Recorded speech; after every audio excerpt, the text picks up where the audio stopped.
second event of the Okanagan Institute Express. For those who don't know me, I'm Neil McKay. I'm just simply an old volunteer. Today we present the third edition of our Open Stage series, featuring writers both seasoned and hopeful.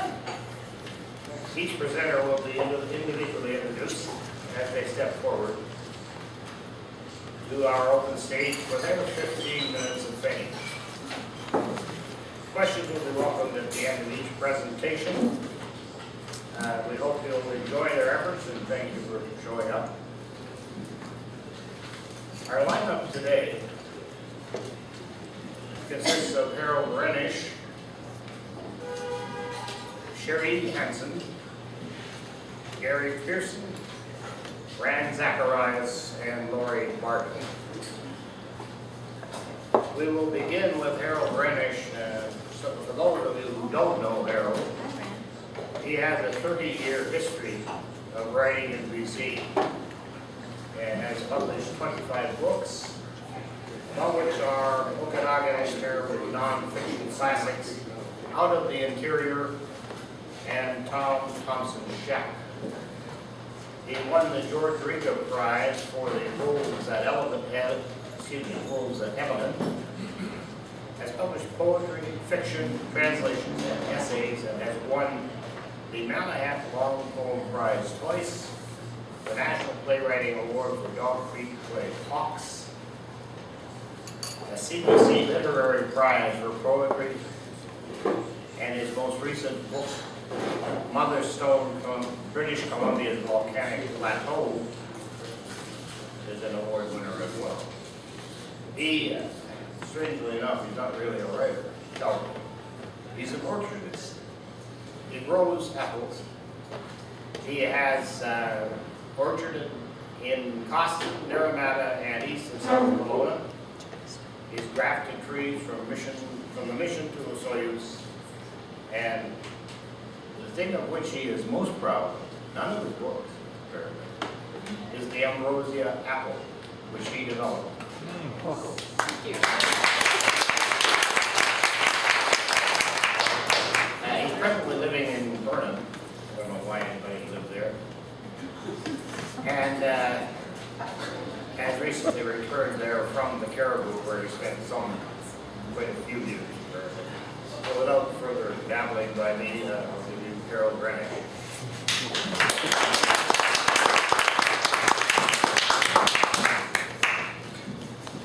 So I come with apples.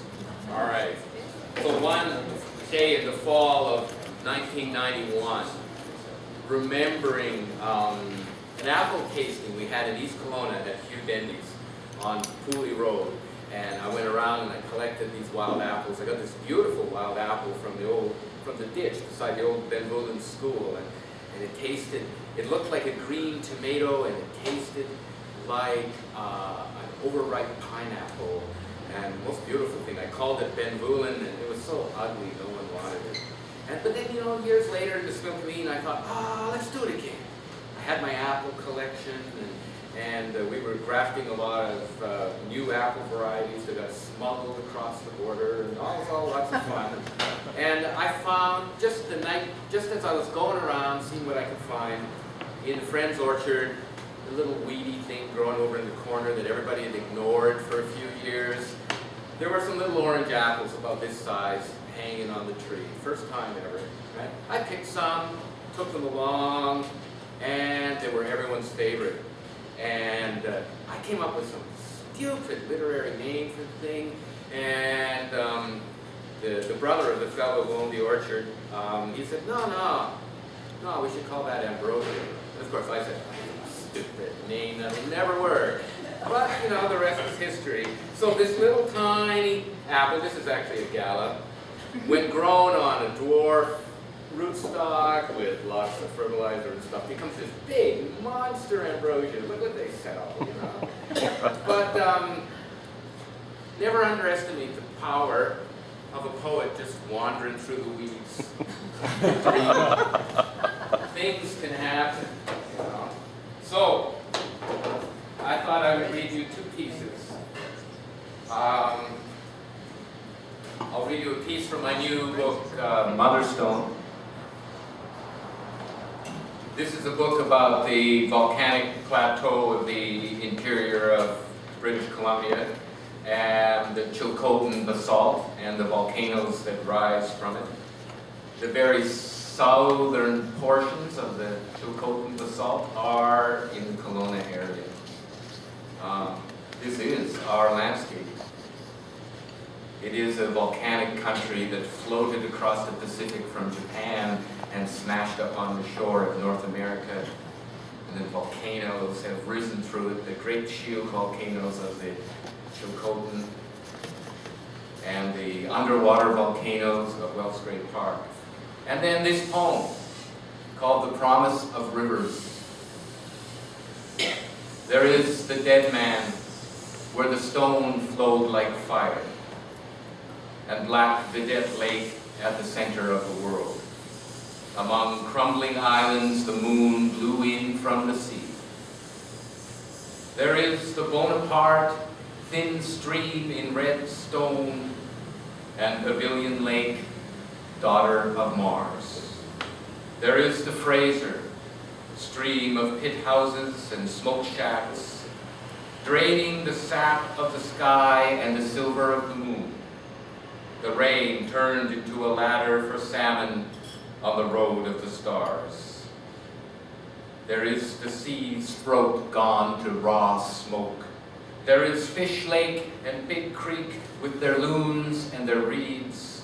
There is Cotton Lake in its bowl of sparrows and thatched grass, and Beecher Lake, gravel cup in a shaman's sky, and Hoheum where the thunder strikes, and Big Bar where the glaciers die.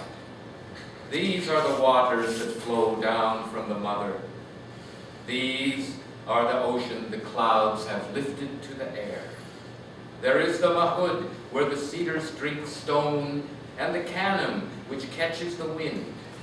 And there is the Fraser's song line, the San Jose, Lacklahash, the Walker, the Bridge, Horse Lake, Lac des Roches, and the Thompson's bright rapids in their bed of horsetails and herons against the wall of the world.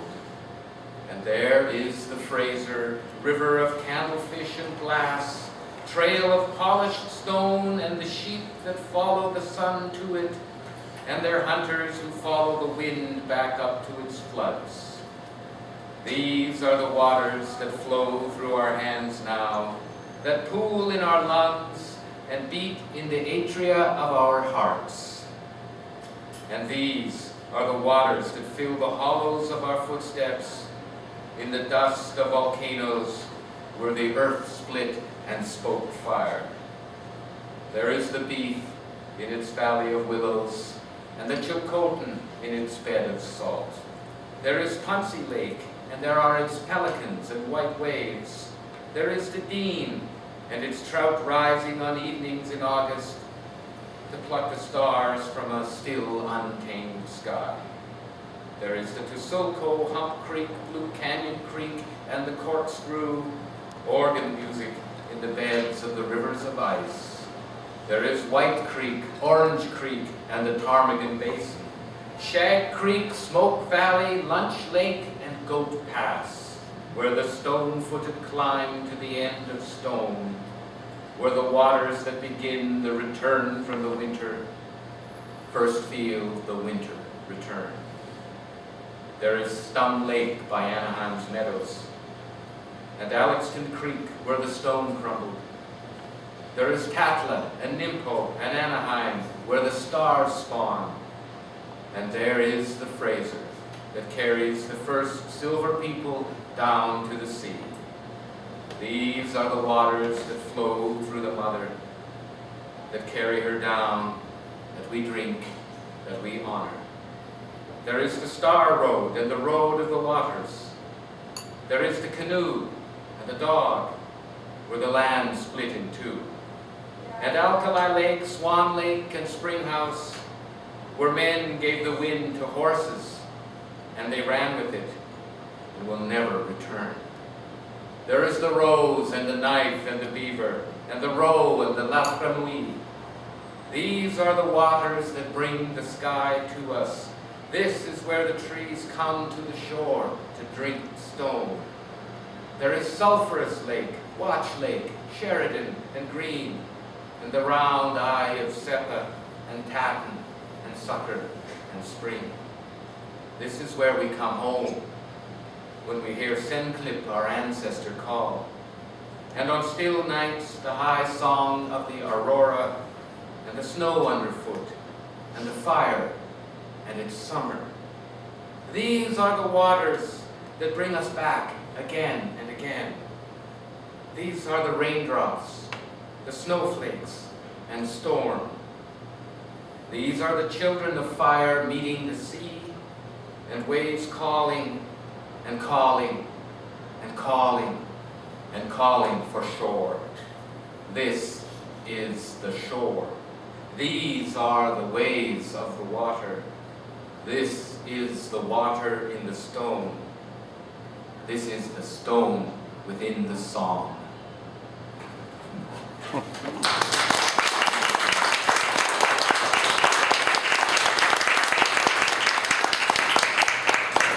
I left the Okanagan 20 years ago thinking that it was a country that stretched from the mouth of the Okanagan River in Brewster, Washington, north to Spallancheen in the head of the lake.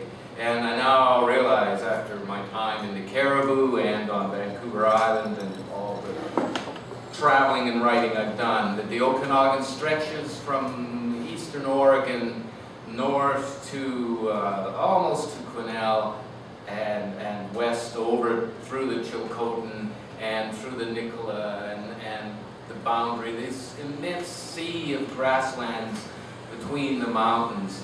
And all of these forces have their perfect meeting in the South Okanagan around, Vaso Lake, where this entire country focuses and all pieces of it come together. We live in this amazing space, and I realized after 20 years of exile that it was time to come home because I could never leave anyway.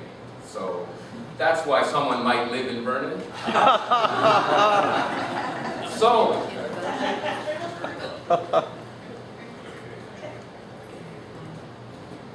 the wine we made was Gewürztraminer. The Gewürztraminers of Alsace are heavy in the glass, like the heavy light of Europe that hangs in the air, something you can cut with a knife.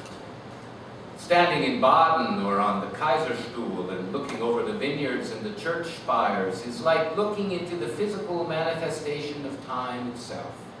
It's not in the land, it's in the air.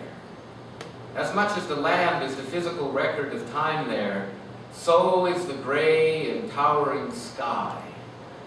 It is all the time that has ever passed in the world, and all the time that will pass but has not yet revealed itself, like a fresco, faded and pale on a church wall. It tastes like gold.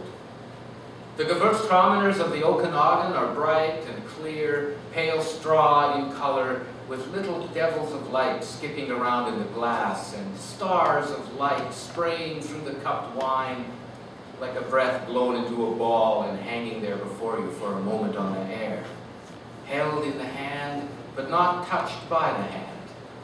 In a good year, such as 1992, they have the mulled wine spices so characteristic of this variety, splashing over the tongue and still tingling there after the wine is swallowed, like grape leaves fluttering back to stillness after a sudden gust of wind kicks up in the dust and splashes through them, giving them for a moment the energy of birds. It tastes of the sun, glowing in yellow and white squalls against the purple hills, and the lake so far below, a totally different color from the sky, glowing. It gives you back the unsteadiness in the legs with the sky both above and below you, and the steel skies of winter, and the glacial stone that holds that color throughout the summer. It has all that, but it does not have the European full-bodied, deep, wooden cello cry and depth of time. The Gewürztraminers of the Okanagan are youthful wines, the play of the sun over leaves and over the lake, blowing down out of the pine forests. Though the earth can be tasted in them, it is not a heavy soil. It is a thin glacial soil, tasting of alkaline salts and wild grasses and shepherd's purse, with hardly any organic matter at all. I once brought a bottle of Gewürztraminer that Gord and I had made in his basement kitchen to the Ruhr. I poured it into the heavy German crystal. Each glass had a cut glass ball halfway up the stem. In each ball was a small reflection of the pool of wine in the glass, a yellow ripple of light swaying, pinched between the fingers. The words came fast. "This is better than anything we can get in Alsace." I agreed. The wines of Alsace have an unequaled richness, but they are cool wines, smelling of old stone and wild boars in the woods and acorns and gray air, while our wine was all splash and light, uncontainable by the glass, filling the room, laughing. Gord rummages around in the drawers of his Elvis-era kitchen with the red plastic knobs on the cupboards and the checkered linoleum, and out of the clang and crash of glass and metal sliding around each other like an orchestra tuning up, he pulls out a strange object and holds it up proudly. "Ha!" he laughs. "A horse syringe! And it's big too, 6 inches long. It can hold a half cup of serum." Gord slips an 8-inch length of siphon hose on the end of it. I lift an airlock from the muriatic acid bottle. The bubble falls out of the lock like mercury. Gord dips the end of the syringe into the wine and slowly draws the plunger back. As the chamber fills with a rich golden liquid, the fruit esters flood the room. With the gold bee light and honey caught in the syringe, he lifts it carefully. I set the airlock back in as Gord pushes the plunger down to slowly fill 2 glasses. The wine is heavy and full. Gord says, "It was a funny year last year. We got 15 gallons less juice out of the grapes than normal. But every drop counts. Cheers." The perfect mix of the Okanagan light and the deep wood tones and baritones of Alsace. Cases of empty wine bottles fill every corner of the kitchen, and we'll spend 3 hours bottling this wine and corking it. But right then we raise our glasses against a naked electric bulb. The light splashes through them like a wind, and we clink the glasses together. This is the wine I took to Toronto. This book, Tom Thompson's Shack, is about what happens when you bring that wine and that Okanagan sensibility to the so-called center of the universe. Although we know this is actually the center. So for the continuation of the story, you know, the book's there. You can have a look at it later. So thank you for listening, and yeah, we have a great show coming up. So let's get ready for it.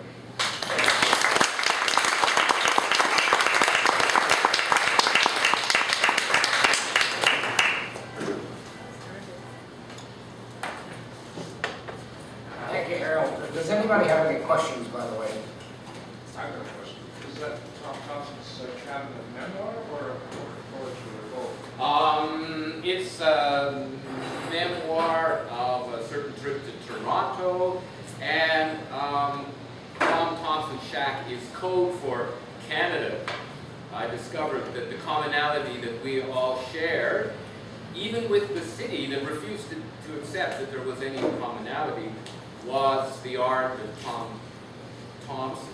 That Ontario grew in one direction out of it. We here, rising out of the Tom Thompson's period, this is when the Okanagan was largely settled, grew in a different direction, but we are welded to that moment, and that's our commonality. So I tried to write a book about Canada from a Western rural perspective, but going in through that door, and that's the result. It's even got apples on the front. Thank you. Thanks, Al. Next up, we're welcoming Sherry Hanson. Sherry is an accomplished resident of the Kelowna art community as a writer, poet, and artist. Time doesn't permit me